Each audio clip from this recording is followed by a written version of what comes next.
Alright guys, how are we doing? Psycho Hero Task Force game. We have an update, which is really good news. We've been waiting a few days for this. It's just a Steam update today. It looks like it's going to be Steam, then Xbox, Steam and Xbox, like that sort of thing. We just had a dev blog as well for the first one. That is on the channel as well, so we'll be doing them. But it says a minor update for Steam. Last time it was a minor update for Steam. It was about 300 megabytes. And then we had the same thing for Xbox. Ended up being about 8 gig. So we're going to update the Steam version of the game. There will be downtime servers between 12 and 15 CEST today. So if we jump into the actual patch notes, this is June 1st. Attention soldiers, we're going to update the Steam and Xbox version of the game and Xbox. Look at that. So the Steam version will be updated on Wednesday the 1st of June. There'll be downtime on the servers, what we just said, and the Xbox will be doing on the 2nd of June. So that's a lot closer than it was last time. I think there was 2 days between it. So 1st and 2nd of June, we've got Steam and Xbox updates. ARMA REFORGER 0.9.5.61 changelog. So game, we've got a few. Xbox multiplayer, rendering, infusion, workbench, and back end. This is looking like a pretty hefty one compared to what we usually have before. So fixed rendering artifacts related to shadow cascades. Added smaller conflict scenarios available in the play and scenarios menu. Interesting. I don't know why we need smaller conflict scenarios. I think we just need the current ones fixed. Fixed AI in idle behavior was not checking its surroundings and now does. Explosive containers in conflict would contain regular items instead. Okay, cool.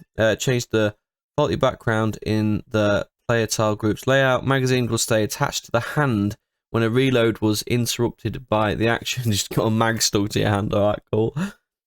Crash in inventory when dropping a vehicle inside a turret.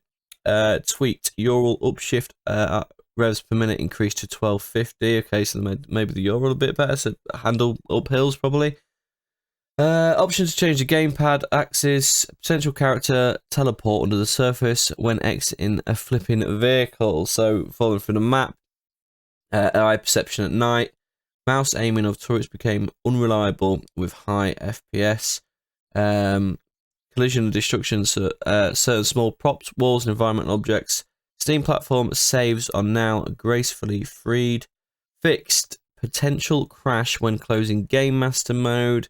I'm looking for server issues here, guys. This is the main thing. All this is great, but it's no use if we keep getting kicked from the game. If we can't play the game, what use of the updates and the fixes? Maybe they're hoping to find the fix for the crashes in these updates. Let's have a look. The physics would not get refreshed when proxy clients manipulate items inside a storage hierarchy. Skipped paths on the climbing test. Suppressing sprint when going into ADS with binoculars or another gadget. Potential crash on exit related to UI. Collision of cars with gate bars could sink the cars under the terrain. Characters killed or players disconnect while inside a vehicle could end up stuck next to the vehicle or sitting on the road. We've actually had that before. A friend was just sat there just floating. Improved door contact detection. Item gesture would not be possible when the character in the throwing stance. Weapon equip actions are now checking. Binding keys can now be cancelled by pressing the escape key. Equipping a weapon could potentially crash the game. Man, the amount of times that was a big one actually. If I've been to the start of a game, you go out, you get your load out and things like that. Picking up, right, I want always join the Russians, have got better weapons, pick up an SVD, pick up a PKM, put a backpack on, put some mags and stuff in there, and then boom. I don't know if it was, I haven't actually grabbed a weapon and been kicked immediately, but hopefully that's like sort of fixed that. Change the model of animated arms could potentially crash the game. There's a lot of could potentially crash the game. I don't think they've nailed it on the head this time what it actually is, but they're just doing like this could potentially crash the game. Now it's not going to. So is that going to overall hopefully lower the crashing of the game? So change when a player gets banned, the duration of the ban is displayed to them. Tweaks localization. Right, Xbox fixed password entry on the virtual keyboard and changed TV audio is no longer muted when headphones are plugged into the controller. Okay, multiplayer. Changed, improved the ACK system, reduced resend states and bandwidth spikes when the server streams a new map region to players. Fixed clients are now handling connection from the server during a world reload. Tweaked optimization and transfer of the fire activate action in turrets. A lot of turret fixes and updates, they must have been pretty broke. Hotfixed, Grace will return from an online session to the main menu on resuming from being suspended. Sanitized, server command handler in case the player is no longer available. Improve the network frames. Network streaming disconnecting could potentially crash the game. Animation data from owners rather than the server, and it previously was, is now played on proxies by default. This can be disabled. Tweaked, improved smoothness of characters in multiplayer. Rendering, hotfix, rendering artifacts visible. Okay, building interiors going suddenly pitch black. Fix clutter not being removed. Right, flickering clutter. Yeah, I've had a lot of this actually when you've been in a game and say you stood at a base with all the tents and stuff, and the sandbags, boxes, tents themselves are all just in and out of existence, and it's bloody annoying. So hopefully that solved a lot of that. Infusion engine itself, fixed an incorrect subscene. A name could be shown in the scene tree. Changed battle eyes now always loaded from the game installation folder. Workbench tweaked high resampling is default now when important high thing. Refixed cache showing files not present an add-on. The current backend environment is shown in the status bar.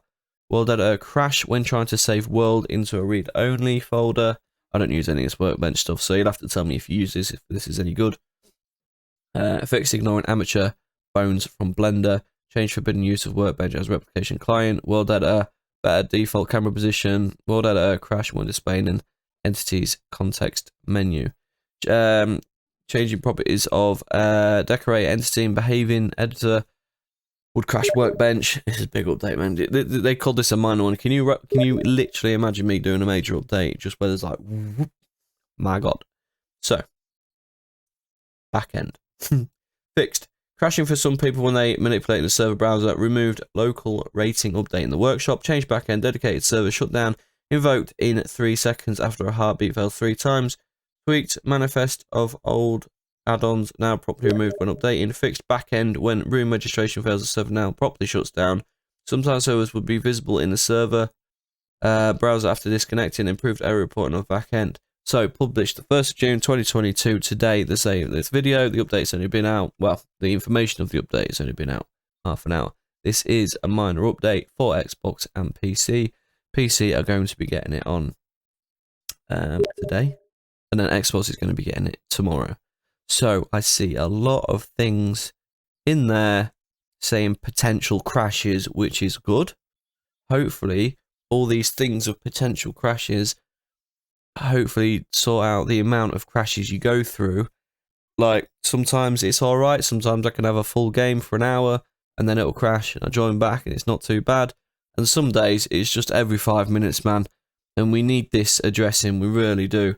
I will link this update in the description below if you want to go through it yourself, because listening to me read it at such a monologue tone must be boring.